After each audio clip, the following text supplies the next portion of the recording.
Kalau korang tengok packaging ditulis apa tahu? 0 hingga 3 tahun tak boleh main benda ni.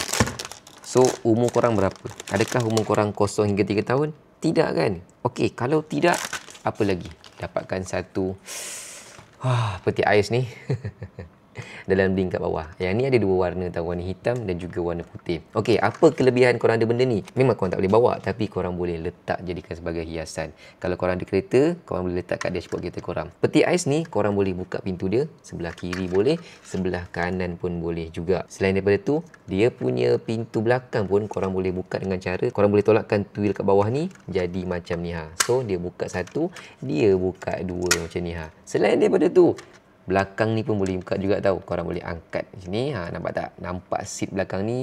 Ini tempat untuk luggage. Dan selain daripada tu juga, korang juga boleh buka bonnet depan ni untuk korang tengok dia punya engine. Cantik kan? Cantik kan? Mestilah cantik. Dalaman dia pula kalau korang tengok detail dia, seat dia warna oren macam tu, lepas tu ada steering, lepas tu ada tombol gear, seat belakang pun sama. Yang ni bukan version VIP, jadi dia ada 7 seat. Okey, kat bawah ni pula kalau korang tengok, dia ada satu cover bateri ni yang mana korang boleh tarik dan dia akan berbunyi macam ni bila korang tekan tayar dia.